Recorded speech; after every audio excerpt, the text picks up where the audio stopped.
Many historians, including myself, believe that there is a straight line, that is a continuity, between ancient Greek philosophical thought and the declarations to equality laid down in the American Declaration of Independence. We need to begin with Alexander the Great. Alexander the Great was born in 356 BCE and eventually became the king of Macedonia and emperor of Greece and other territories. Throughout his entire life and throughout his entire reign, he engaged in relentless military conquest and fighting. He subdued the local Greek city-states before moving on into Asia. In his campaign against the Hellespont Empire, or Persian Empire, Alexander headed for Egypt, anxious not to leave a large Persian force in his rear. Now Egyptians had seen Greek troops before. One Greekman, mentor of Rhodes, along with his band of Greek mercenaries, joined the Persian commander Artaxerxes in crushing Egyptian resistance and bringing the region back under Persian control. However, this time under Alexander was different. Alexander and his army were regarded as liberators, freeing Egyptians from Persian occupation. Thus, Alexander and his forces took Egypt with almost zero resistance. With Egypt secured, Alexander turned his armies against the Persian heartland, defeating the Persians and destroying their capital, Persepolis. He put down any resistance which stood in his way. Alexander the Great even almost met his match in fighting King Porus of India, but in the end, Alexander the Great was always successful. And of course, why wouldn't he be? He was tutored by Aristotle. Yet Alexander would not be famed and renowned for his intellect and philosophical inclinations. Alexander would be renowned for his military conquest and martial capabilities. Between the age of 7 and 8, Alexander began learning the basics of combat. He began with pancration, an Olympic sport, basically ancient Greek mixed martial arts. Alexander began training in various weapons and eventually greater combat. Overall, Alexander the Great took over territories now considered parts of Greece, Cyprus, Bulgaria, Turkey, Syria, Lebanon, Israel, Palestine, Jordan, Egypt, Libya, Iraq, Iran, Afghanistan, Uzbekistan, Tajikistan, and Pakistan. Alexander the Great in many ways was the archetype of a world conqueror. Nonetheless, Alexander the Great left behind another legacy, one that concerns us for our story of American liberties. Now, Alexander the Great was known as the world conqueror because for the people living at the time, he conquered the known world. So it looked like he actually united humanity under a single empire for the first time in history. As a result of Alexander the Great's conquest, lands between Greece and India, tens of thousands of Greek soldiers, merchants, and administrators settled in eastern lands. In the aftermath of Alexander the Great's empire, Greek city-states were connected to an international community in a way they had never been connected to before. In these conditions, cultures spread, they diffused and intermingled with each other. Alexander's conquest had the effect of profoundly altering the cultural landscape of Greece and Asia. Alexander forged a new international culture that was neither Greek nor Asian, but known as Hellenistic culture, that is, a fusion of both.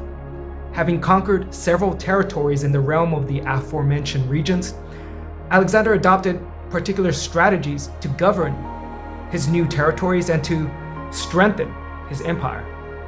Amongst the policies he instituted, which facilitated this cultural mixing, was the founding of cities. These cities housed Greek settlers. You also had the minting of money, which facilitated trade and therefore the movement of people between cities. Furthermore, you had the training of a multinational military, international soldiers, troops from all over Asia, all essentially under the command of a single ruler. And you also had intermarriage between Greek elites and local peoples, particularly the Persians. Now, many historians claim that Alexander's goal was not to achieve a kind of kumbaya world harmony. That was not at all Alexander's intention. In fact, many historians argue that the idea that Alexander was some sort of brotherhood of man trying to unite the world's people, they argue that that idea is complete rubbish.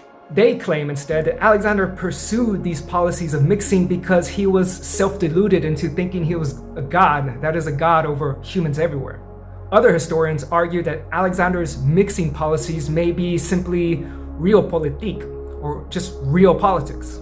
That is, Alexander needed to rule a multinational and cosmopolitan empire. He needed to rule over a diversity of peoples.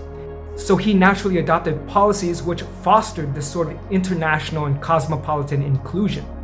But one of the things that we always counter in the history of ideas is that there is almost always a disconnect between the idea as it exists in your head and the idea as how it exists in practice.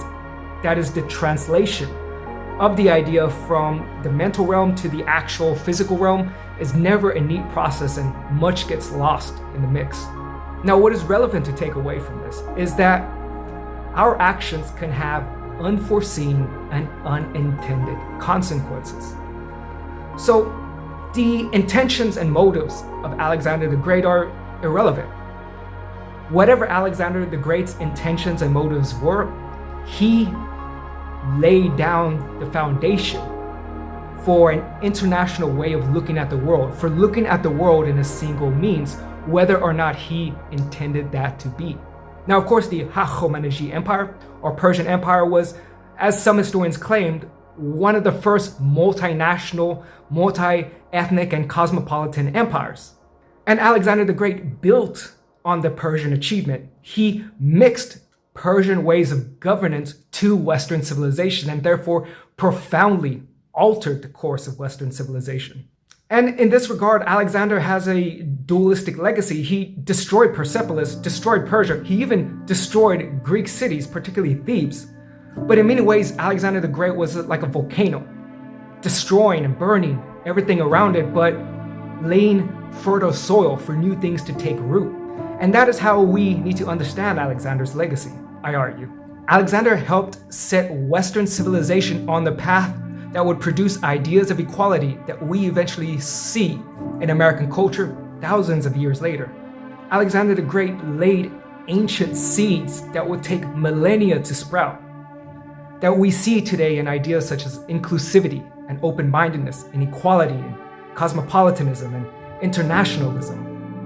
And don't get me wrong, Alexander the Great was a ruthless conqueror who destroyed Greek and non-Greek cities, who has the blood of Greeks and non-Greeks on his hands. But Alexander the Great's legacy is dualistic. It has both these elements of destruction, but also these elements of rebirth in them. As they say, a coin has two sides. And through Alexander's actions, Hellenistic culture no longer became associated with purely Greek language, Greek religion, or Greek customs and Greek culture. But Hellenism became something new in the wake of Alexander's conquest. And we can see numerous instances of intermingling left behind in Alexander the Great's wake. In particular, Alexander the Great was sensitive to the religious inclinations of the people he ruled. He often took pains to associate himself with local gods and the local customs of the people whom he now ruled over. In Egypt, he traveled across the desert to seek the oracle Zeus Amun at Siwa, where he was confirmed of divine blood and ruler of Egypt and a new pharaoh. However, not all cultural fusions were intentional attempts to create a new order. A prime example of cultural fusion has been identified in the Greek contact with India, particularly with Pyrrho of Elis. Now, Pyrrho of Elis accompanied Alexander and his forces to India. Much of Pyrrho's life and origin are unknown. However, one can conclude he was most likely in his 20s whenever he left with Alexander. Pyrrho was a creative type. He was a painter, a student of philosophy, and a musician. He met Indian philosophers known as the Gymnosophists, and Pyrrho was deeply influenced by his encounter with Indian ways of thinking. After Pyrrho's encounter with the Indian philosophers, he returned to Greece, where he became a teacher of ethics, specifically on means to escape suffering.